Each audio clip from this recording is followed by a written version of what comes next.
No issues. Oh, he loses the front right there. Yeah. Like, you gotta be kidding me right now.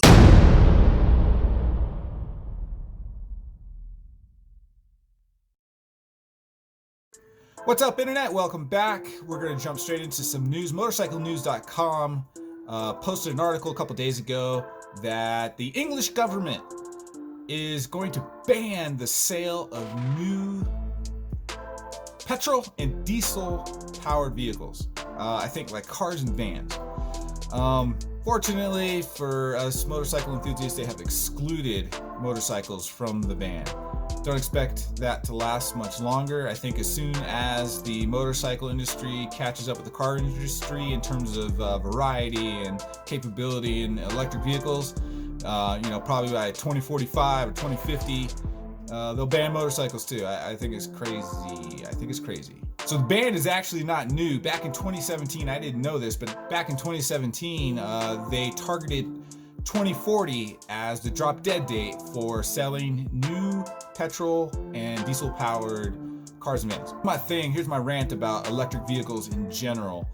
And I think motorcycles in more particular, because in terms of capabilities like range, the motorcycles are lacking compared to the cars. I think some of the best Tesla cars can go 100 miles more than the best electric motorcycle. But here's my thing. I don't have anything against electric motorcycles. I don't have anything against electric cars.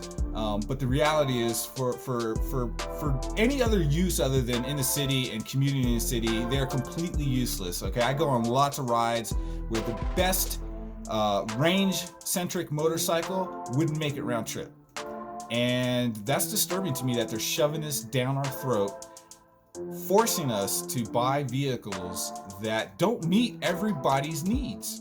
Like I said again, in the city, great, very practical. Now, I'm not going to get one because I can't afford to have an electric vehicle and then, an everything else vehicle, just so I can feel like I'm saving the planet.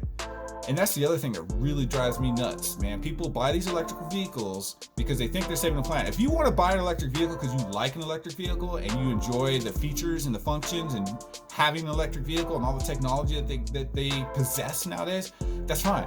That's cool. But don't drive up into your house feeling good about yourself because you think you're saving the planet. You're not saving nothing, because you know what? You're going to plug that electric vehicle into your house, and where's the power for your house come from? Well, right down the street, we have this humongous coal-burning power plant putting out soot and smoke all day, every day, 365. All right, this next bit of news comes from MotoGP.com. And you're not going to believe this, but Jorge Lorenzo has come out of retirement to ride for Team Yamaha in the MotoGPs. Some people just they don't know how to retire. Can't stay away from it. Okay, so I'm kind of kidding a little bit. He's coming back as a test rider for the MotoGP Yamaha team. So back on the M1 or the R1 for us mere mortals that ride on the street. And yeah, so we'll see. Right now, he is officially just a test rider, but who knows what that could turn into, right? All it takes is Rossi or Vinales to crash out, get hurt, and then boom, Jorge is in there, man. All right, guys, let's switch gears for a minute and get into Supercross. So we're at round 5 of a 17-round race. Yeah, so I've been picking Eli Tomac to win the championship for the last couple of years. I think he's easily been the fastest guy, but he's also been one of the most inconsistent guys. So let's take a look at some of his results. So let's go back to 2018. Out of the gate, Anaheim won, which is always the first round until the AMA decides they want to change that. Anaheim won. He basically finishes dead last. There are only, I think, 22 riders on the gate, so he got last place. And then he goes from last to first. This is the kind of inconsistency that Tomac has displayed. Brilliant speed makes people look like beginners. I mean, these are the best Supercross riders in the world. So he goes from dead last at round 1 to finishing first twice, 2 races in a row. So last, then first, and then 13th. Look, Tomac is the caliber of rider that he should never be off the podium. Top 5 should be like the worst night ever. And that's the kind of consistency that you need to win the championship, right? So when you get last and then first, and then basically mid-pack and then last again, come on, man. Okay, let's look at 2019, last year. So a much better start to the season. On the box at Anaheim 1. That's a great start to the season. 4th at Phoenix, not so bad. Back on the box. Top 3 at Anaheim 2, and then another 4th at Oakland, and then he wins at San Diego. I would, I'm being a critic here, but I think that he should have won before round 5. But that's not a bad start. He's at least consistent. He's on the box every other weekend. He's in the top 5 every weekend, wins at round 5, and then round 6, he gets 6th place. Really? Okay. All right, so you're out of the top 5, bad night. You're gonna bounce back, right? No, you're not. You're gonna remain inconsistent.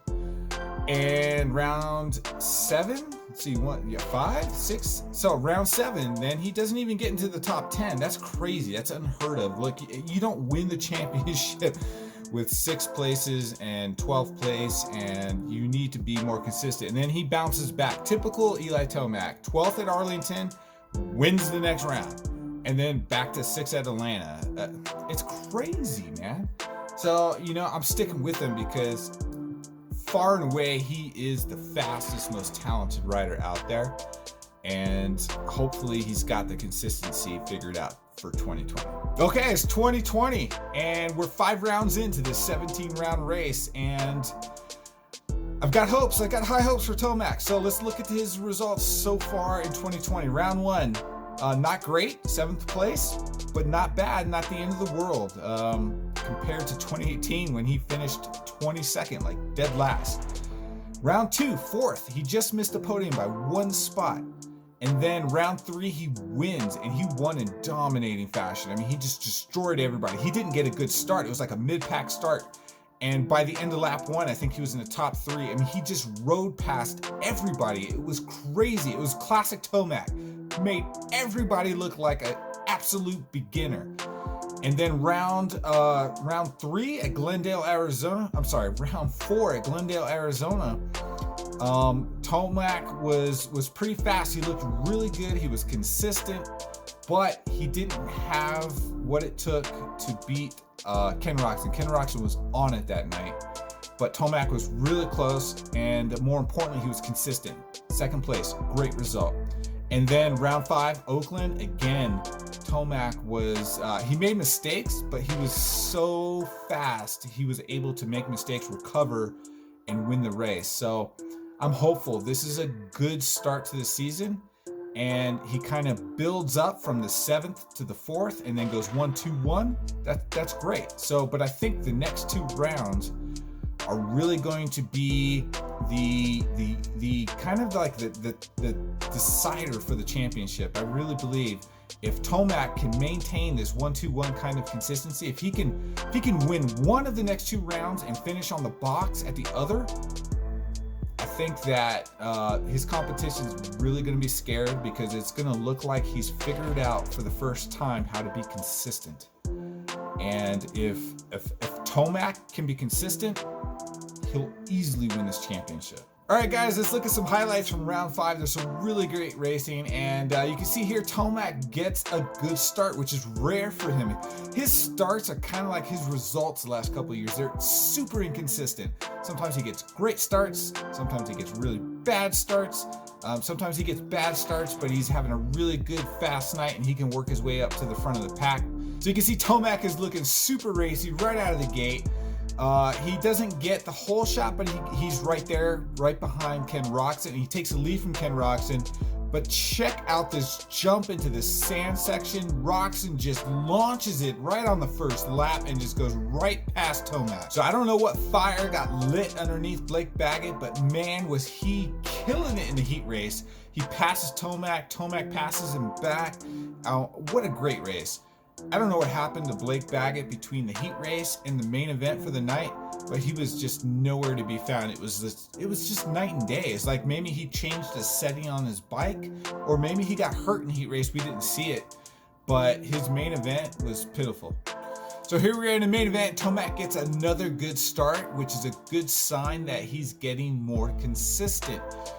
He's second behind Roczen. Roczen's always been a good starter, so it's no surprise to see him up front like this. But it's a surprise to see Eli Tomac get 2 good starts in a row. You can see his teammate Adam Cirillo, the 450 rookie this year, passes him, but Tomac's going to get him right back. So Tomac regains second place from his teammate. He catches up to Roczen, puts a nice clean pass on Roczen. Roczen feels the pass coming, gives Tomac lots of room, and then this happens.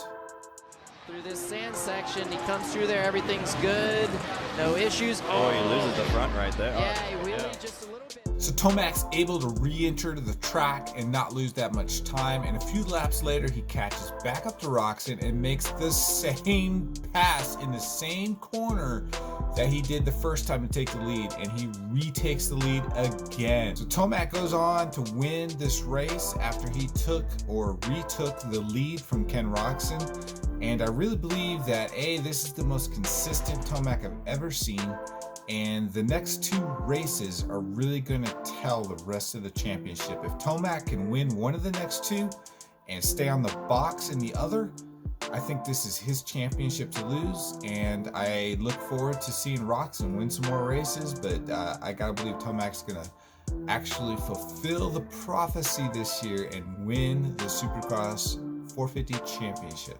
Okay guys, that's the end of this weekly recap video. Stay tuned though, man. There's a lot of new and exciting things coming up. So MotoGP testing is in full swing. World Superbike testing is in full swing. There's lots of exciting moves in both of those series.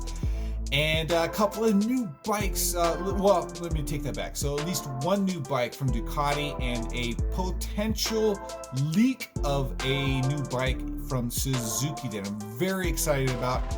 It could be my next street bike, but don't tell my wife. She's gonna be super pissed if I buy another street bike.